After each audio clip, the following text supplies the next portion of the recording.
Welcome, you lovely listeners. It's a Thursday, so close to the end of the week I can feel the long sleep-ins, the lack of work, and all-round fun just around the corner. And just around the corner is your next episode, a different one from the norm, a more tongue-in-cheek story. I want to lead with a disclaimer though. There are some insinuations and social commentary in this episode that I don't want to comment on in particular. It's just a story to me and I'll leave it at that. So if this offends anybody, please take this one with a pinch of salt. Also, there is explicit content in this episode, more so than normal regarding language, so bear that in mind as well. Not for young ears, this one. So join me for today's creepypasta titled The Zombie Pitch by Shannon Higdon. Turn the lights off, the sound up, and get ready for something different. So, what's it like to be a zombie? I'll save you the effort of asking because we both know that's what you're thinking, right? Or, more to the point, what's the best part of being a zombie? Well, I'll tell you one thing. It's not the loss of dexterity. I've really only got 2 fingers capable of typing, so this tale will be a significant labour of time. However, in a fortuitous twist of fate for you, dear reader, time is something I suddenly seem to have a lot of. My schedule has opened considerably, what with the apocalypse and all, and I no longer find myself monitoring the clock and placing any importance on its significance in the progress of my day. The person who said, "I have all the time in the world," had no idea what that truly meant. While I digress, I feel it's only fair to inform you that leaving a point open-ended or letting a train of thought never reach the station will probably be a consistent theme throughout my narrative. Since this wasn't really an issue when I was, I don't know, let's say alive, I can only surmise that this may be due in some part to the fact that my brain is beginning to rot in my skull. I do my best to keep my head cool in regards to temperature, but there's only so much a guy can do these days. No power means no air-conditioned duplex. No air-conditioned duplex means a cool creek can do in a pinch. Everything has a fine line though. Everything. Even in a cool brook, one has to keep a close eye. The second you see a bit of hair or a chunk of flesh go merrily down the stream, you got to get the hell out. So what were we talking? Oh yeah, the best part. Well, let's see. There's actually more to consider than you might think. Is it the general sense of camaraderie and sharing of resources in the zombie community? Perhaps it's the ability to rediscover the real world after being held so tightly in a virtual one for so long. You probably have no idea how nice it is to just unplug your intelligence and free yourself from the thoughts that imprison you, except for the hunger for brains, of course. Is it the freedom of schedule and the opportunity to finally see this great country? The cardio is fantastic, and if you can hook up with the right horde, you'd be amazed at how entertaining a long road trip can be. Plus, I probably don't need to tell you as I'm sure it would go without saying, but the women. Oh man. The ladies of the horde are aplenty, and as dirty as I'm sure you would imagine them to be. While it's true that the dirty is literal, plenty of mud, blood, fecal matter and whatnot in a horde, these girls can be freaks as well. Zombie chicks are the shit. Imagine really hot goth chicks hell-bent on getting some meat in their mouth. Now imagine them in a significant state of decay, writhing and fighting to eat the living. Granted, it's not ideal, but easier to make work than you might think. But even the constant party atmosphere isn't the best thing about being a zombie. It's the fact that I'll never have to buy another piece of useless crap again for the rest of my undead life. I will never again have to walk into a Walmart or a Target for milk and bread and walk out with a shower curtain, garden hose, pasta strainer, and a Snuggie. I will never again need to walk into a post office for stamps to mail my rent and utilities to the only companies left who don't believe in electronic payments. If I do ever find the need to enter a post office again, it would only be because a young Hispanic mother and her 8-year-old daughter had barricaded themselves inside and were making their last stand with their golden retriever, whom they called Lala, and which barked incessantly over their terrified sobs. Just as a hypothetical, of course. That is the best part. You've not tasted true freedom, my friend, until you're at a point in your life where you don't have to worry about the free market grind. You know what thoughts I never have? Did I grab my wallet? Do I have my credit card? Do I need gas in my Yugo? Should I pick up a 6-pack of Zimmer? Do I want to buy Aerosmith's new album of Kool Moe Dee? If I stop at a Blockbuster, which VHS cassette should I rent? What aerosol hairspray should I get? I guess I should mention that I died in 1987. Do I need this or do I need that? Do I have enough of product A or product B to get me through the night? Honestly, the only product I really think about at all is, well, tasty brains. But if we're being truthful, then I have to admit that's really only an indulgence as well. I'm not eating out of necessity, and you really don't want to know where the things that I do eat ends up. Let's just say smooth running bowels aren't really synonymous with my condition. Indulgence might not be the right word for the brains. I don't need them in the physical sense, but the urge can be so strong sometimes that addiction would be a better fitting glove. I was actually really embarrassed by the compulsion at first. I thought it was my own personal failure and kept it very close to the vest. I called them my private delicacies, not wanting to give away the true nature of my revolting cravings. Turns out, the symptom was more widespread than I'd imagined. So widespread, in fact, that there is actually a bit of competition for my delicacies. If I'm being perfectly blunt, some of these fools are really starting to piss me off. You put in a good, hard day's work tracking and stalking a victim, and the second you get to the good stuff, you're surrounded by a crowd of bums trying to wrestle in on your action. I will beat a fool who comes after my goodies. I will tear their arm off and beat them into a pile of mush. I will tear my own arm off and mush them. I'm a bit of a workaholic. Sorry, that's not true. It's more of a hobby I'm greatly invested in.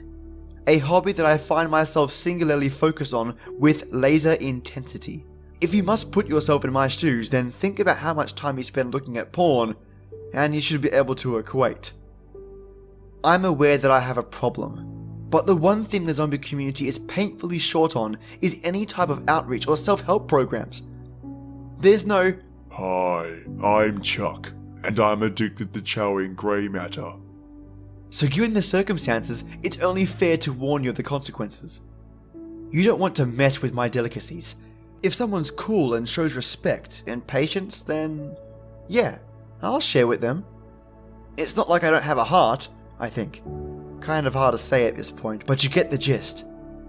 Don't mess with my brains, and I'll do my best to manage my addiction. It's really quite silly anyway. I can't actually taste anything. Not at all. Frankly, I don't know where the compulsion comes from. I can't taste anything, and for the most part, I can't feel anything. I consider this as a benefit as well. Could be a firm handshake, or could be you just cut my hand off. If I'm daydreaming at all, I wouldn't know the difference. I kept telling the guys from the Horde, "You gotta pay attention. It's crucial. You got to pay attention." do I please fall on deaf ears, you ask? Considering the majority of the ears were no longer attached, you could say that. I know that you might find this to be detrimental, but let me ask you this. How do you feel right now? I don't get headaches or a sore back or arthritis or hangovers or any of the things that you get all the time. I don't get sleepy or sneezy or any other issue of diminutive stature. I get plenty of fresh air and exercise and don't worry about stubbing my big toe or the next to the big toe. Well, I believe I've lost my big toe, but that's beside the point. And right now, I'm sure you're thinking to yourself that this sounds too good to be true. Zombie life, or transhuman as the left-wing undead like to call it, sounds like the only way to go. Why on earth would I ever want to keep living as a walker? Oh yeah, we call you guys walkers. You know, because of the way you guys are able to just, well, walk around and stuff. Most of us can't really do that too well. That being said, the term shufflers is highly offensive, and you may not be looked upon in high regard if you choose to use it. If you hear one of us say it, that's different. We can use that word. and is us taking the hateful power that you walkers gave to it away. You should only refer to us as zombies or undead Americans. Anyway, I can see that you're ready to turn in your walker status and join the wave of the future. You're ready to join Team Zombie and take your first steps onto the ladder of success. These feelings of excitement are natural. We want you to know that we're just as excited about the prospect of you coming aboard and contributing to the great success of the Enterprise while impacting on a personal level. We think you are zombie material and believe that you're the one thing that could push us over the top. It's you. I know. I feel it too. Before you can jump into this exciting endeavor, however, you need to be told about the downsides. I don't want you to walk away from this today having thought I was some type of snake oil salesman who tried to sell you the happy side of a donkey without revealing its ass as well. Everything in life has two sides, the sun and the moon, the yin and the yang, the mountain and its reflection in the lake, the most beautiful woman you've ever seen who has a penis. You need the entire bill of sale before you make such a momentous decision. You need to know it's not all team building exercises and seminars on synchronized swaying. There are a few, let's just say, quirks that you may not be thrilled with. The first of which would have to be the permanence of the transition. It is very much that. Permanent. The actual procedure is quite expedient and depending on your ability to sustain a number of bites in a short amount of time can be nearly instantaneous. Of course, there are scenarios where the process can take a bit longer depending on your ability to remain unbitten and, of course, hack and shoot well. But these are extreme circumstances which agents rarely encounter in the field and really not worth devoting a lot of time towards. So yeah, permanent. Also, there have been occasional issues with fairly isolated cases of crew members losing various body parts due to extemporaneous deterioration. That being that, we've been able to do some amazing things with duct tape and leather jumpsuits. Are these corporate BS puns doing anything for you, by the way? Another consideration I should mention is the maggots. You really can't feel them at all, but I've been told by some that they're a irritation. It's hard to keep them out, and once you get them, well, you know how when you go to the beach you keep finding sand everywhere for a few weeks after that? It's a little like that. If you fixate on the critters, you'll start picking, and then you won't be able to stop. I knew a girl named Latisha who literally picked herself apart. That poor little white girl picked and picked until she was half a torso and one arm. Even then she couldn't stop.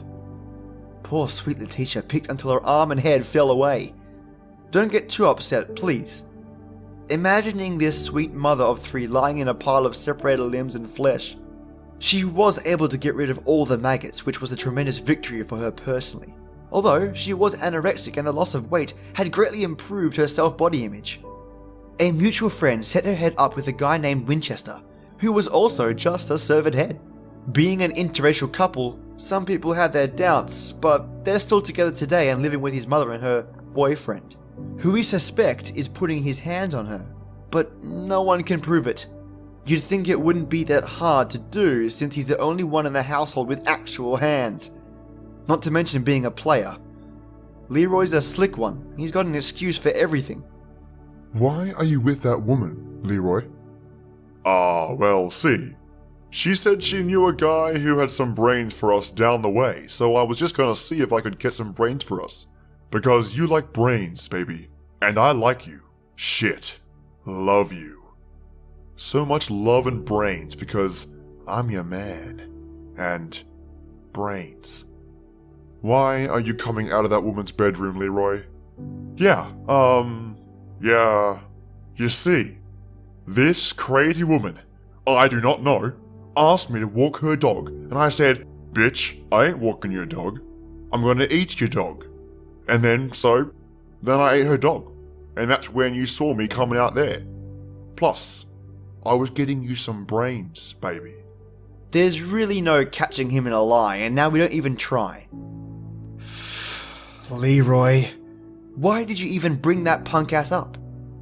Kind of off point, wasn't it?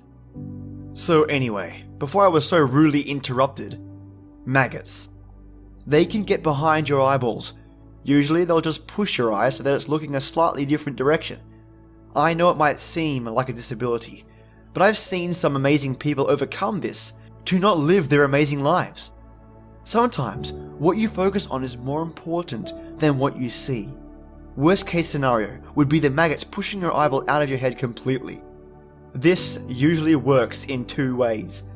First would be a complete exodus of your eye from your physical person, at which you'd have the brief sight of your face from an angle you've never seen before for your memory banks, and then nothing. The second vision is the one which keeps your eye attached to the optic nerve and dangles from your skull. I've been informed that this is not entirely undesirable and provides a different outlook on things. Think GoPro camera. Also, maggots will eat your penis away. Some reports seem to reflect a dissatisfaction to this regard, but c'est la vie, I say. Easy come, easy go.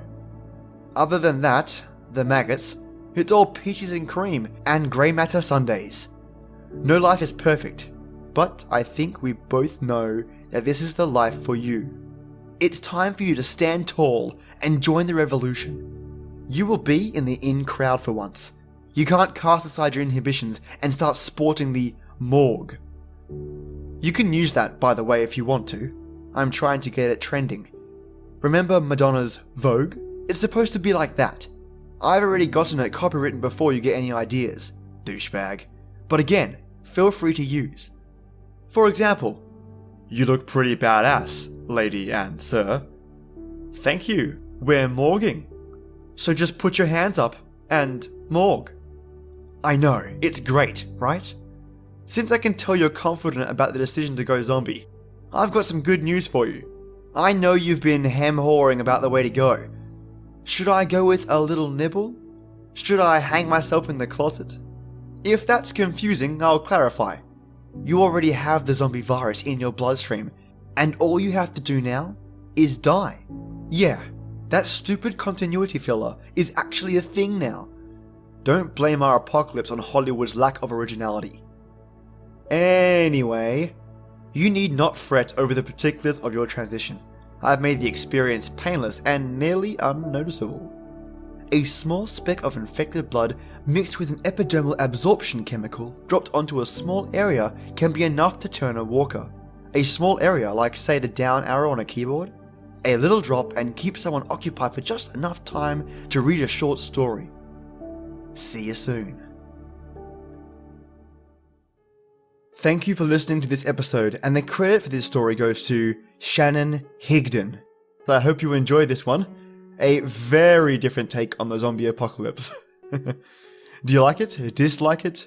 For me, this tongue-and-cheek story was quite surprising. I haven't read a story like this in a very, very long time, and when I started reading and laughing a little, well, I thought I had to share it. I particularly like the shift from zombie to sales rep, then back to zombie with a morbid finishing ending. I think at this point, they had me sold. Who wants to be a walker when you can just be a zombie and be completely carefree? So, I hope you enjoyed this one, and stay tuned for tomorrow's creepypasta. As mentioned, I'll be heading off for a week next week, but we'll be pre-recording a week's worth of stories just for you awesome listeners. So you won't be without stories to freak you out or distract you. If you have any requests, listeners, you know where to find me. Email me straight to storiesfablesghostlytales@gmail.com. And I've noticed an increase in iTunes reviews, so I really need to thank all of you that have taken the time to do it. Seriously, it's brilliant. If you have a chance, listener, pop on over to iTunes and search me, or you can click the iTunes link in the SoundCloud episode, or even in the episode's description. That's where you'll find my podcast. If you can leave a review, I'd be stoked, because every review bumps the channel up, shares more stories, and supports these hard-working authors. And we're all thankful for it. And, speaking of thanks, thank you, lovely listener, for listening. And on that note, it's that time, listeners. This is the place where stories live, and you tale-tellers come to listen. Enjoy your day or night, and join me every weekday for our creepy tradition. And, as always, till next time.